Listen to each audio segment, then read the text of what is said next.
Hi everyone, Ranger Kendra here with this month's session of Alaska Maritime National Wildlife Refuge's virtual science lesson. So for today's topic, I wanted to talk to you a little bit about one of the very important subjects or research that biologists, so the scientists that work for Alaska Maritime Refuge, what they study. And so in the past, we've talked a little bit about, or I've shared with you, that one of the main types of wildlife that our scientists research are seabirds. And so again, seabirds are those birds that call the ocean home. All their resources, everything they need comes from their ocean habitat. And one of the reasons our scientists study these birds is it helps us to better understand that habitat. It helps us to understand that ocean home, not just for the seabirds that live there, but for all the wildlife that call the ocean home as well. And so one of the many different things about seabirds that scientists study, or our biologists study, are what they eat. And we call these diet samples. And so today I wanted to talk to you a little bit about what a diet sample is and why it's important for us to study them.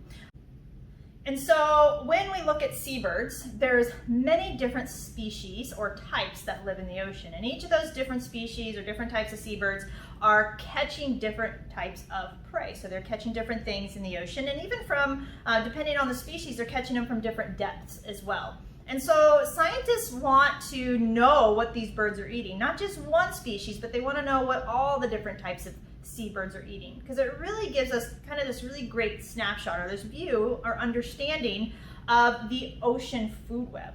And it's telling us what's available as far as prey for not just those seabirds, but for other animals and wildlife that live in the ocean as well. And so depending on the species of seabird, there's different methods or techniques that scientists will use to collect those diet samples. So they're wanting to collect samples of the food, the prey that these birds are catching. And so I've brought with me two different samples of seabirds, and we'll talk about what each one of these is eating, how our scientists collect those samples, and then kind of take a closer look at some of those diet samples that were collected from these seabirds. So the first one I want to look at is this seabird right over here. So this one is one that we call a tufted puffin. And I've got some fun tools here with me today that we're going to take a much closer look at what this puffin is eating, and also at our other seabird as well. And so the first tool I want to pick up is this one right here. This is a handheld microscope. And the cool thing about puffins is they're really going for larger prey. So when they're hunting in the ocean, they're looking for things, they're diving down in the water, and they're looking for things like squid and fish. And they're using this really great big beak. Let's take a much closer look using this handheld microscope. And the cool thing about this microscope is it's going to wirelessly send the image to my phone so that you guys can check this out as well. But you'll notice they have this great big beak for catching much larger prey. And the prey that they're catching are things like this squid. So I have a diet sample collected from a puffin out in the wild, and it is a squid. Now squid can get much bigger than this, but this is about the average size that you would see a puffin catching.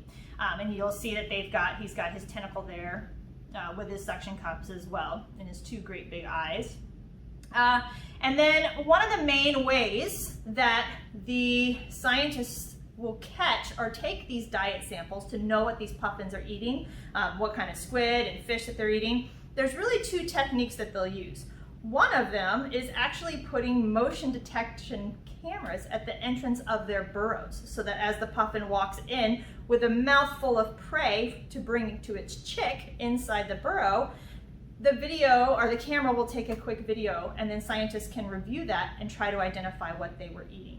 Another way is by putting screens or something in front of the burrow, just temporarily, but set something in front of the burrow so that when the adult comes to enter the burrow, it'll drop its food in that screen that the biologist can then go and collect and have that diet sample. And so a puffin is just one sample or one type of seabird that our scientists take diet samples from. Let's turn our attention over to the other seabird species that I have with me today. And you'll notice this one is a much smaller species. This little guy here is what we would call a least auklet. And I'm going to get an up close. I'm going to use this handheld microscope and I'm going to get an up close picture of his face and his beak. And you're going to notice that he has a much smaller beak than our puffin did. And so obviously he's going to be catching, or she's going to be catching, very different food than our puffin.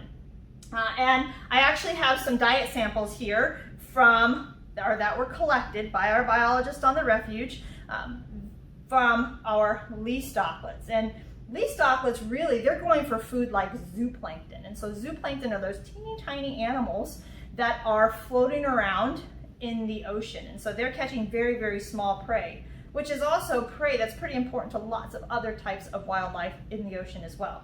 And so I have, like I said, 3 different samples of zooplankton collected from least auklets from across the Refuge. And we're going to check out a couple of these. And we're going to use my handheld microscope, but then we're also going to take a little bit closer look in the other microscope over here as well.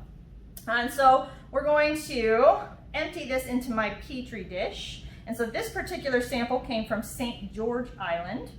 And we're going to empty it into my Petri dish here. And we're going to check out some of the different types of zooplankton that our seabirds were eating, or these little least auklets were eating. So I'm going to just kind of shift this around a little bit. Now let's take a closer look and see what they're eating.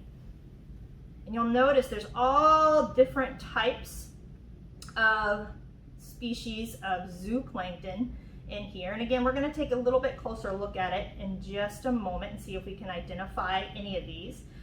But when scientists are trying to take the diet samples from our least auklets, it's a little bit tougher than when it's with the tufted puffins. Because they are so small, these least auklets will actually swallow and store, and kind of like a gullet, they'll store in a little pouch in their throat their prey that they're going to bring back to their chicks, and then they regurgitate it for their chicks. And so when our biologists want to collect these types of data samples, very similar to the way they collected the ones that are sitting in front of me, they actually have to catch the bird when it's returning to its burrow from the ocean. It'll catch them in large nets, called mist nets. And when they do, they will catch the bird and then they encourage it to regurgitate, or they will have the bird throw up all of the food that they had just collected. And they can take that sample and then use it for their research.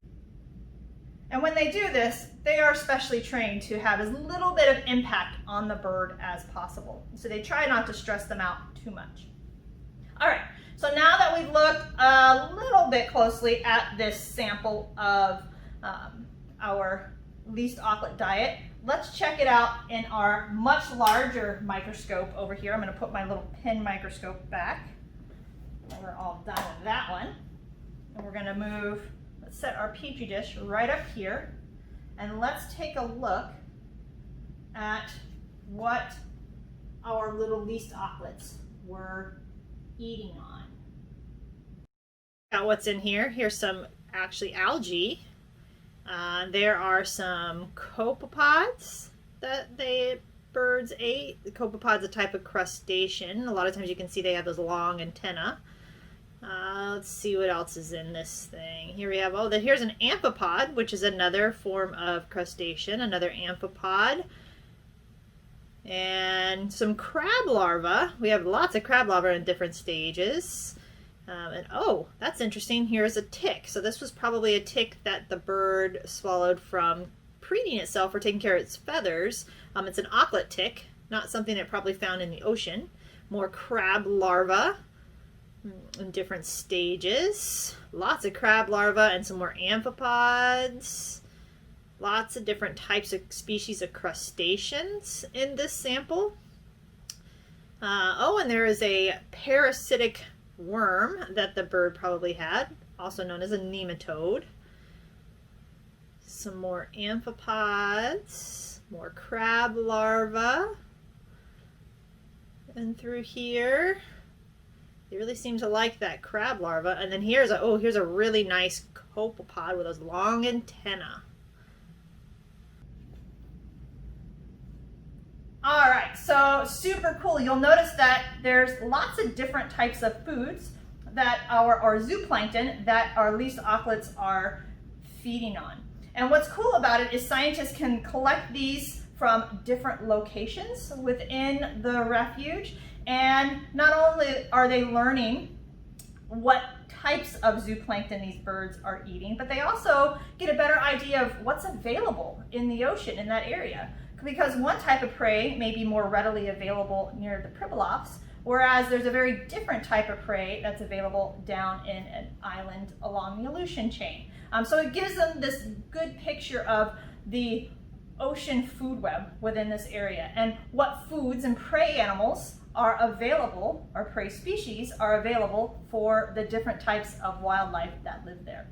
All right, guys, I hope you enjoyed learning a little bit about the diet sampling that goes on here at Alaska Maritime Refuge. I hope to see you again next time and have a great day. Bye.